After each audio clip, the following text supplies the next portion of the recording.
everyone, my name is Eliza Umbahin, and today I will be presenting to you a total of 10 questions. 5 questions for general education topic and also 5 questions for professional education topic. And then afterwards, I will go ahead and provide to you the correct answer, explain why that is the correct answer, and explain why the other choices are not. Alright, so the first topic is English. Question. Which of the following is a synonym for benevolent? It's A. Greedy, B. Kind, C. Cruel, or D. Angry. The correct answer for this one is letter B. It is kind. So why kind is correct? The word benevolent comes from the Latin roots bene, meaning well, and volent, meaning wishing. So a benevolent person is someone who wishes well for others, often showing generosity, compassion, and goodwill. Kind is a direct synonym because it also describes someone who is gentle, caring, and considerate towards others. Example, a benevolent teacher helps struggling students without judgment. So a kind teacher does the same. Okay, so why the others are incorrect? First, let's discuss the greedy. Greedy describes someone who wants more than they need, especially material things. So it is self-centered, the opposite of benevolence. Next is cruel. Cruel implies intention, harm, or indifference to suffering. A cruel person might enjoy others' pain, which is antithetical to kindness. And last one is angry. Angry, this is an emotional state, not a character trait. While a kind person can feel anger, it doesn't define their overall disposition. The next subject for today is math. It is basic multiplication. The question is, what is the value of 7 times 8? A. 58, B. 60, C. 56, or D. 54? What is the correct answer? The correct answer is 56. So why 56 is correct? This is a basic multiplication fact. 7 multiplied by 8 is equals to 56. You can verify this by repeated addition. 7 plus 7 plus 7 plus 7 plus 7 plus 7 plus 7 plus 7. It is a total of 8 sevens. So it is an equal to 56. Why the other options or choices are incorrect? Let's start with 58. This might be a mental slip, confusing it with 7 times 8 plus 2. 60. 60 could be mistaken for 6 times 10 or 5 multiplied by 12. And lastly, 54. That's 6 times 9, not 7 times 8. So these errors are common when people rely on estimation or misremember multiplication tables. Next subject is Filipino. Question.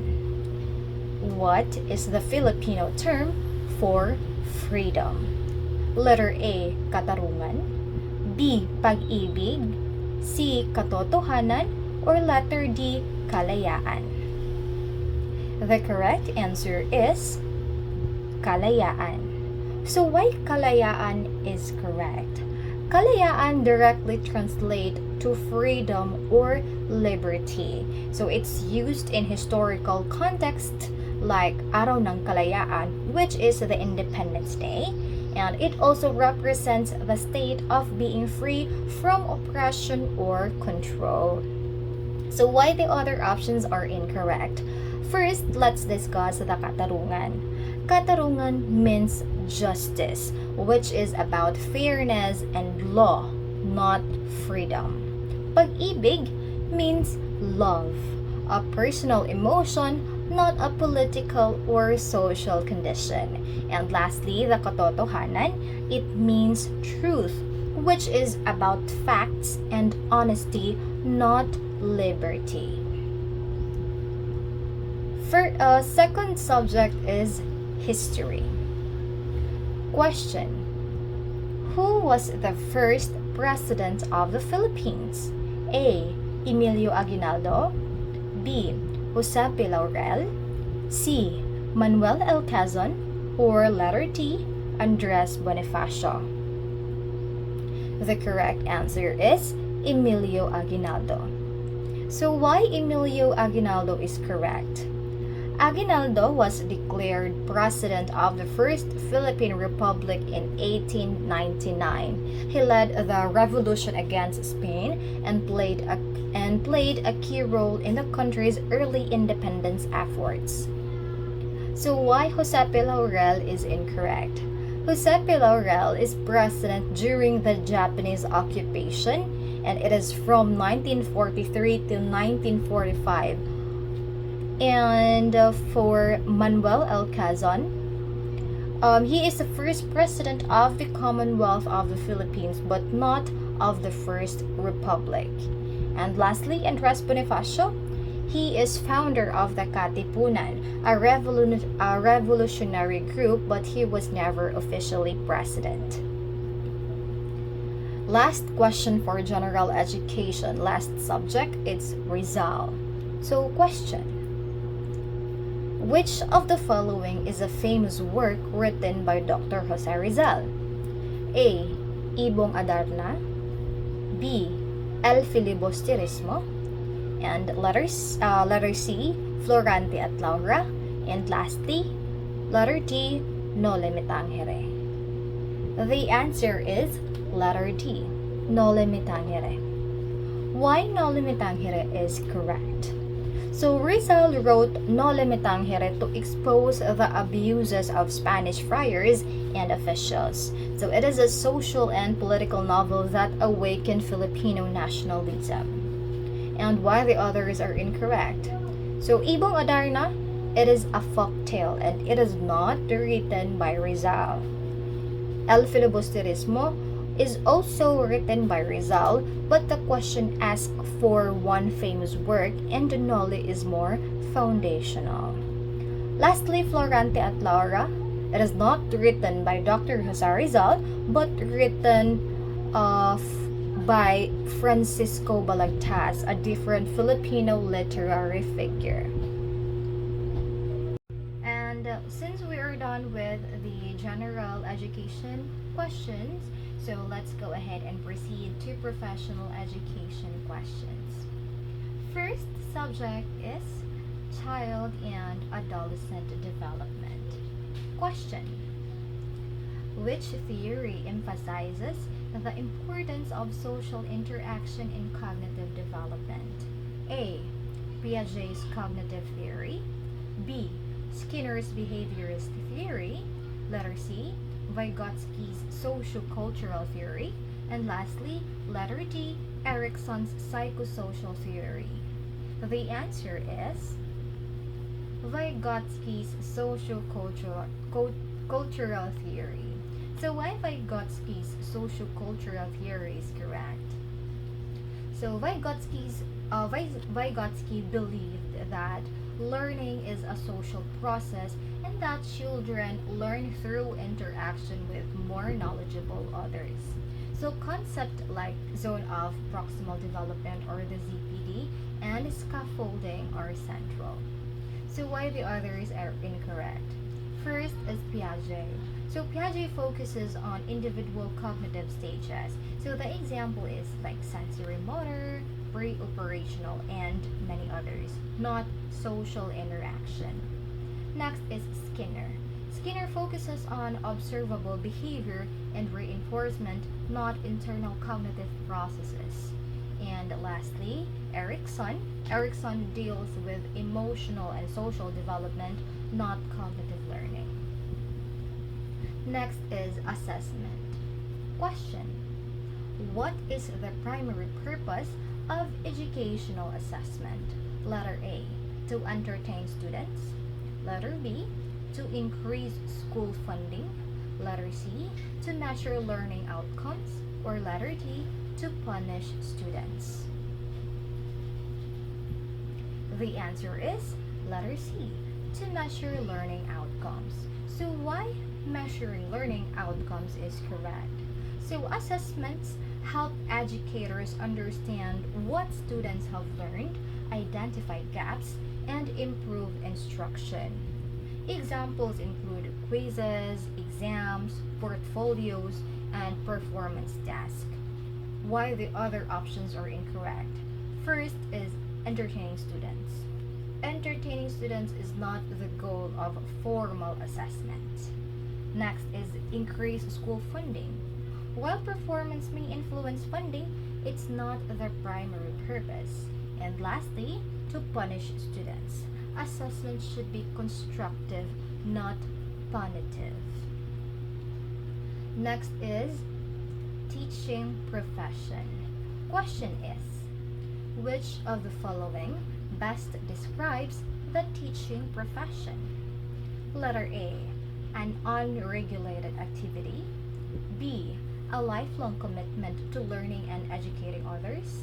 Letter C, a temporary job. Or letter D, a hobby. And the answer is letter B. It is a lifelong commitment to learning and educating others. So why lifelong commitment is correct? So teaching involves continuous professional development, adapting to new methods, and nurturing students. It's a vocation, not just a job. So why the others are incorrect? First is unregulated activity. So teaching is governed by licensure, ethics, and also standards. Temporary job. So while some may teach short term, the profession itself is built on long-term dedication, not just on short term. And last one, hobby. Hobby, teaching requires training, skill, and responsibility, not just a casual interest. Okay, so the next question is for curriculum development. Question: which component is essential in curriculum development? Letter A, school location. Letter B, learning objectives. Letter C, teacher salary. Or letter D, student hobbies. And the correct answer is letter B. It is learning objectives. So why learning objectives is correct? So objectives define what students should know and be able to do. They guide content selection, instructional strategies, and assessment methods. Why the others are incorrect? First is school location. School location affects logistics, not curriculum design. Teaching salary. It is important for motivation, but not a curriculum component. And lastly, student hobbies. It can enhance engagement, but are not foundational. Lastly is research. Question: what is the first step in conducting educational research? Remember, it is educational research. First, identifying the research problem. Letter B, analyzing data. Letter C, writing the conclusion. Or letter D, publishing the results. And the answer is letter A. It is identifying the research problem. So why identifying the research problem is correct? So this step sets the focus and direction of the study. A clear problem ensures the research is relevant, specific, and actionable. Why the others are incorrect? So analyzing data happens after the data collection. And writing the conclusion comes after analysis. And publishing the results is a final step, not the beginning. Alright, so that ends my question for today. I really hope that you learned a lot from me, and I am also hoping that you can use these questions, both professional and general education questions, for future purposes. Thank you so much for listening, and you have a great one. Bye bye.